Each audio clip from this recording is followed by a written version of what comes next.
Welcome back to Foreign Correspondents. It's the second week of October. I'm Moon Gun-young, again joined by a wonderful panel of foreign journalists today. Welcome all to the broadcast. Hello.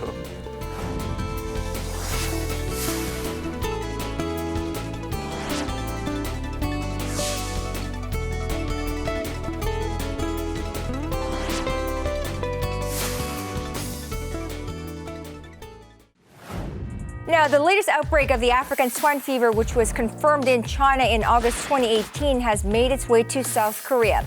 Since confirming its first case on September 17th, the nation has seen the number rise to more than a dozen despite heightened efforts to contain the epidemic that's wiped out pig populations across Asia.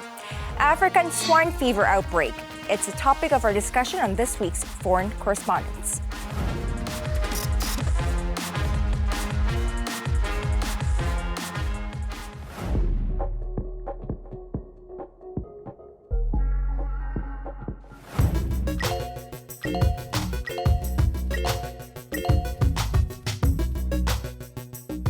On September 17th, South Korea confirmed its first case of African swine fever at a pig farm in the city of Paju in Gyeonggi-do Province.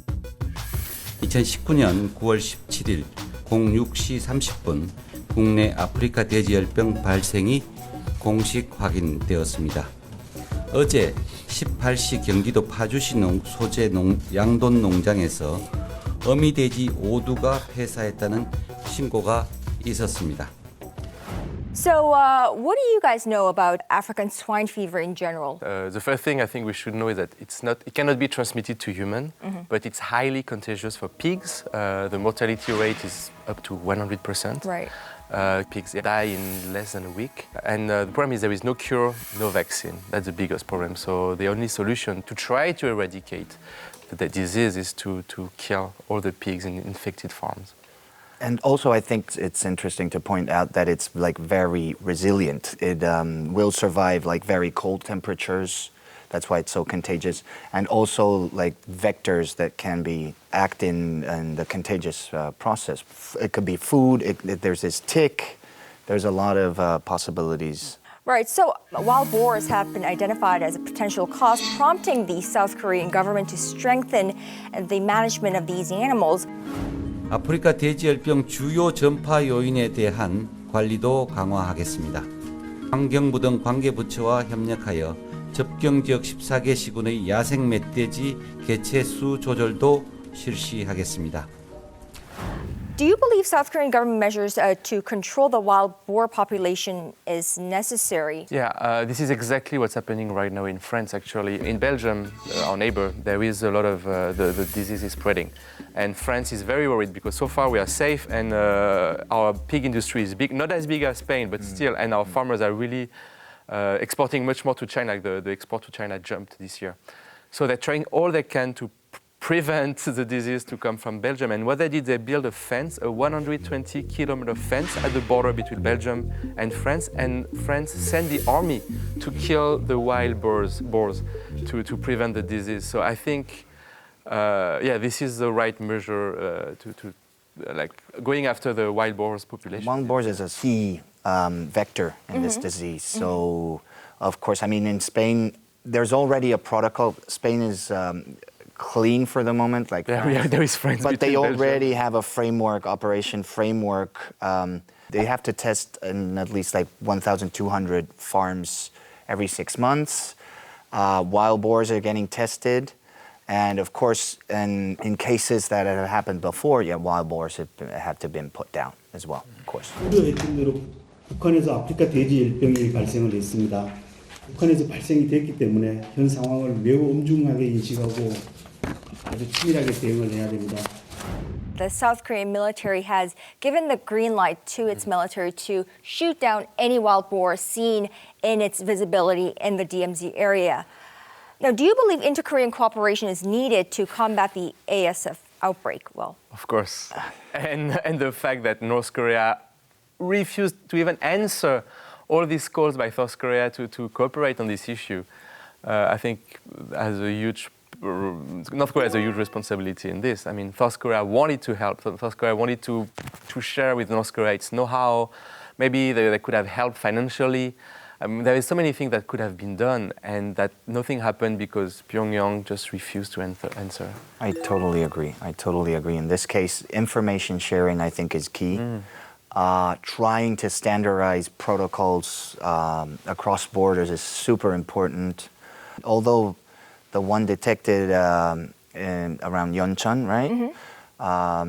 On the other hand, the army said, like, well, it's kind of unlikely that one of these boars can actually cross the fences, but you never know. This is a 240-kilometer border.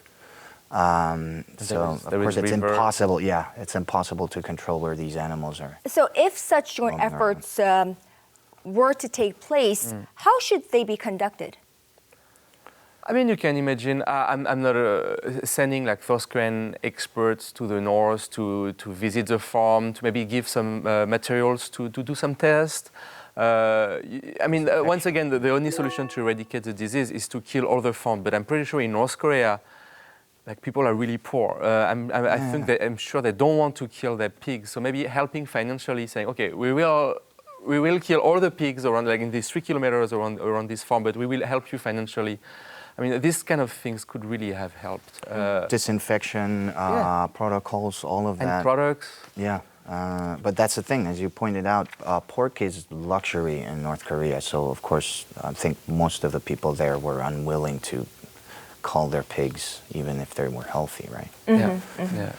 Well, another possible cause of the ASF outbreak has been identified as the use of food waste in animal feeds. So, this is like swill feeding, yeah? Yes. Swill feeding, is it used as cattle feed in your respective countries as well? At a very local level. Level. Yeah, you have some initiative, like there will be a school and they have like the canteen has too much food, they will give it to neighboring farms. But as an industry, I think it's just not worth it. It's too costly to bring. It's better to just feed like industrial food to the pigs. And the only rule from the research I've done is you cannot give meat food leftovers to the pigs. And especially there is a principle of to prevent cannibalism. You cannot give pig leftovers to pigs. But other than that, you legally, I think it's possible to give food leftovers to animals. So what has led this outbreak more rapid and widespread compared to other parts of the world? I think one of the key factors here is the amazing increase in demand of pork meat, and especially in the Asian region. More and more people are able to afford pork, so you're using more and more of your local productions. In the cases of China, you have a lot of backyard farming. So these pigs, for example, never made it to wholesale markets in big cities. There you go. Now this is how it's spreading so easily. Swill, you're moving it all around the country. Transportation is apparently responsible for 25%, like 1 out of every 4 cases of contagiousness is because you didn't disinfect the trucks being used to move these animals. So there you go. I think the fact that such a big country, such a region with so many people, this is the most populated region in the world, and people are eating more and more pork.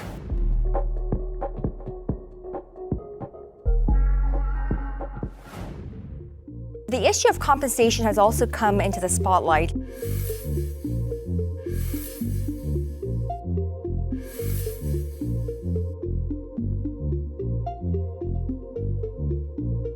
도태된 돼지에 대해서는 군에서 정상 가격으로 농가 소득을 보전할 계획입니다.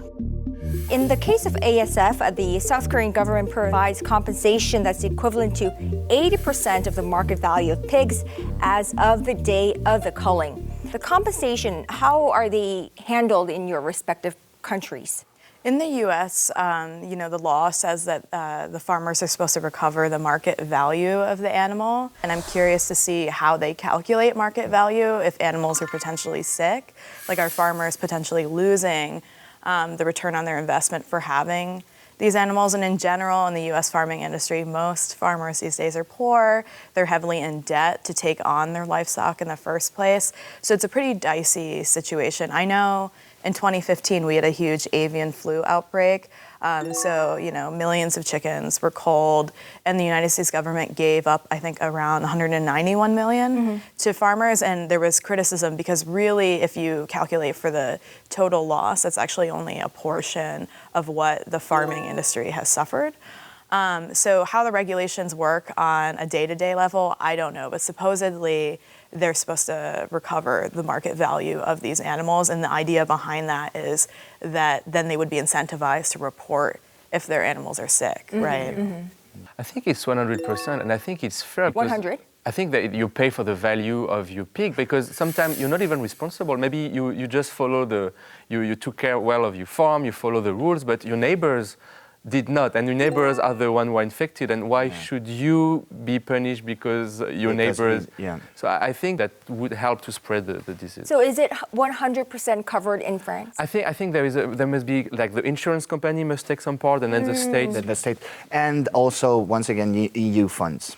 And there is That's the thing. EU. Normally, the last cases in Spain were classic swine fever, and it was an outbreak in like 97, 98, and then a really small one in 2002. The 97 one cost a lot of money, like 120 million euros in compensations, and part of it comes from EU funds.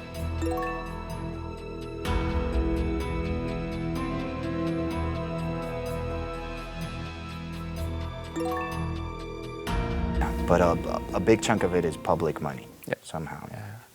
Well, in the midst of this ASF outbreak, the price and consumption of pork have also come in the media spotlight. There have been forecasts that pork prices in the wholesale market here will rise in the month of October compared to the same period last year.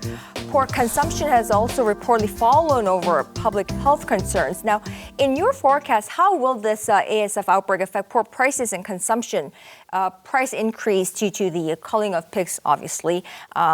But on the other hand, low demand because of health cautions, right? Will it keep the prices down? Will consumers move over to the consumption of maybe chicken or beef instead? I mean, I saw a report in the UN Food and Agricultural Association that said that for China at least, pork prices are projected to go up by 50%. I think for South Korea, a lot of this depends on how bad the outbreak really gets.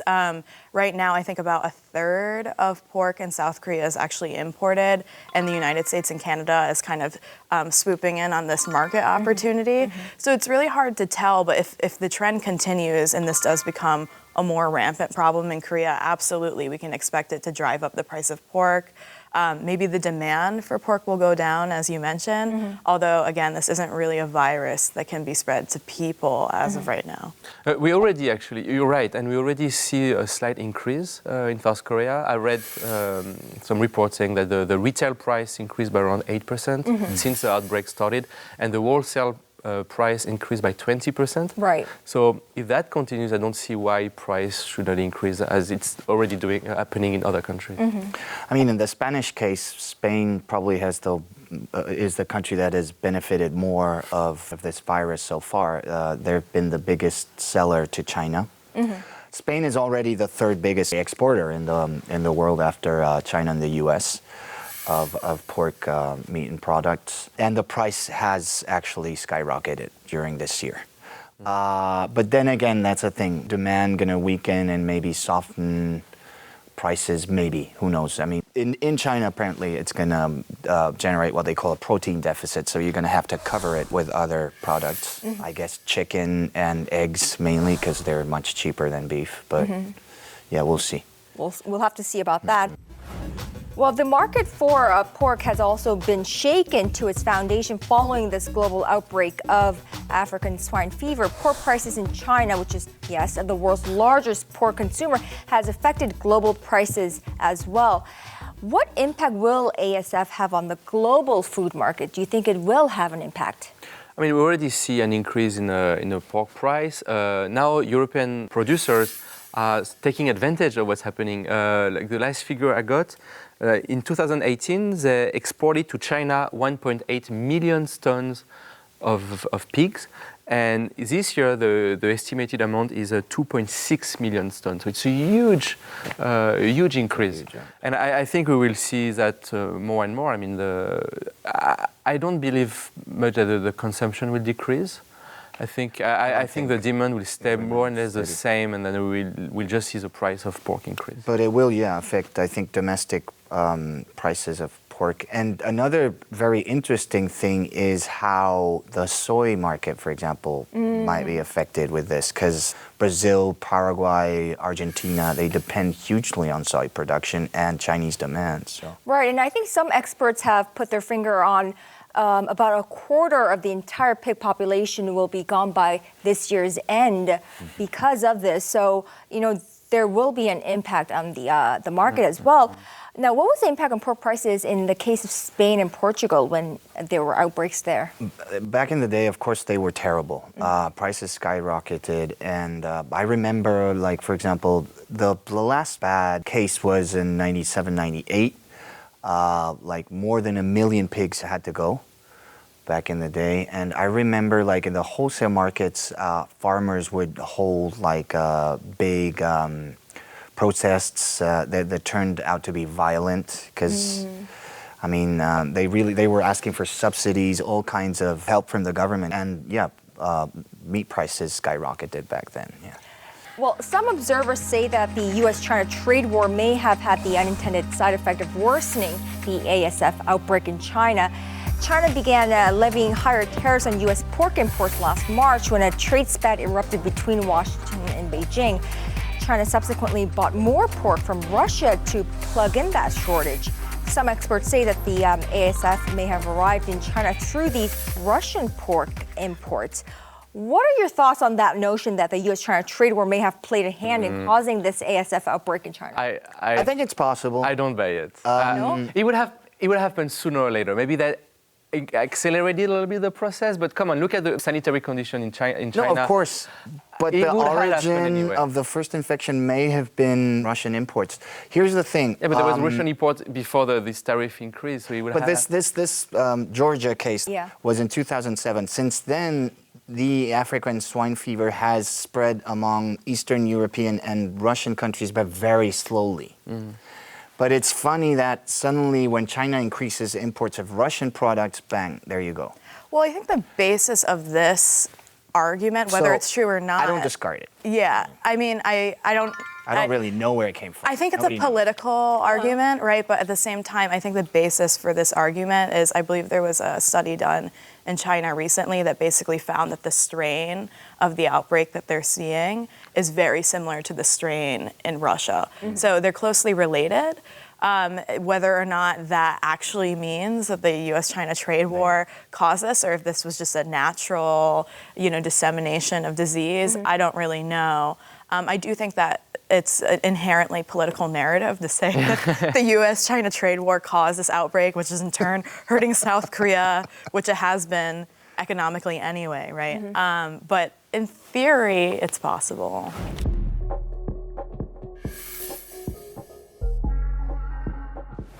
As mentioned earlier, no cures or vaccines are available for the African swine fever, with the culling of pigs being the only means to fight the outbreak. Now, in areas where the diseases have been reported, even uninfected pigs have been culled as a preventive measure. 살처분 현황입니다. 9월 29일까지 발생했던 9개 농장에 대한 살처분은 모두 완료가 되었습니다. 그 이외 3개 농장 3kg 이내 예방 살처분 농장 중 일부 농장에 대해서는 10월 1일까지 완료할 예정입니다. However, animal rights activists have protested the government's decision, voicing their opposition to the quarantine radius and the methods used in the culling of the animals.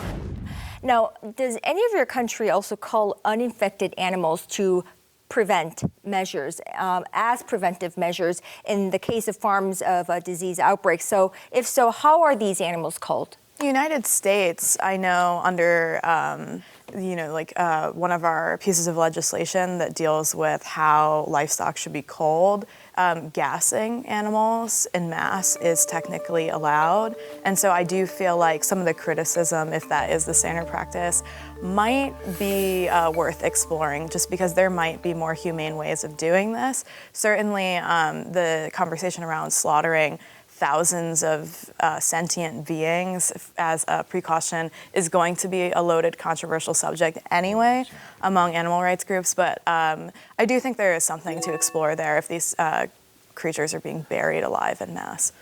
I mean, the protocol in Spain, and of course this works with European Union frameworks, is that basically once you detect one case, you do what they call in Spanish emptying the farm. And it has to be done within a max of 48 hours.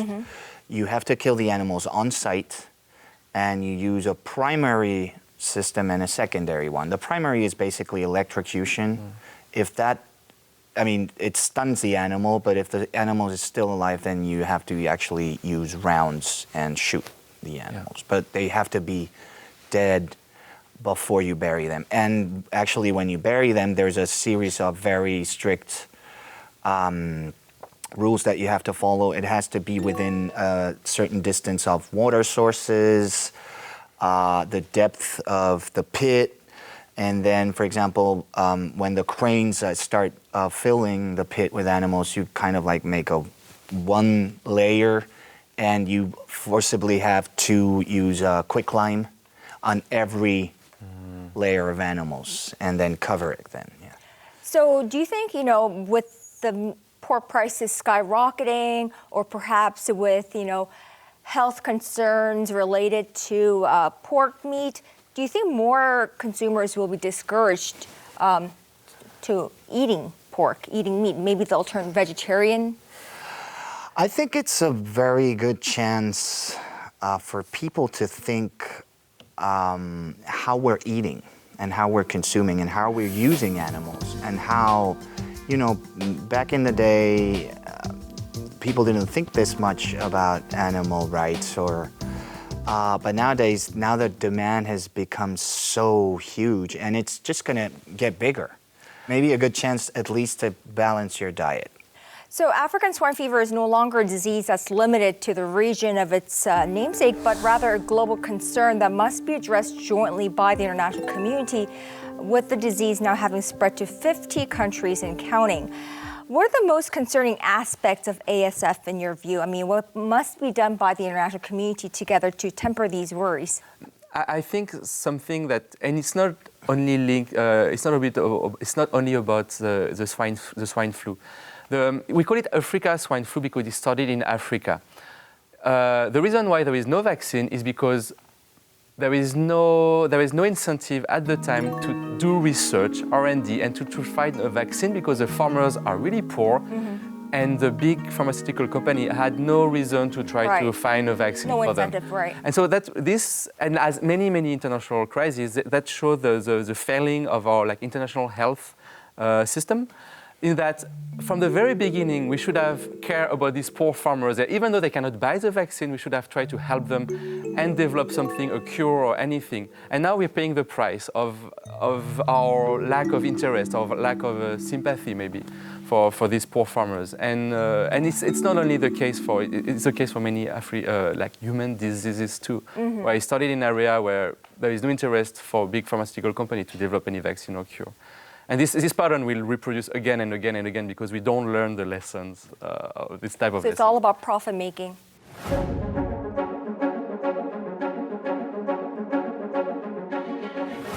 So if you could summarize what needs to be done regarding the ASF outbreak into a news headline, I'm going to go with first, Kelly.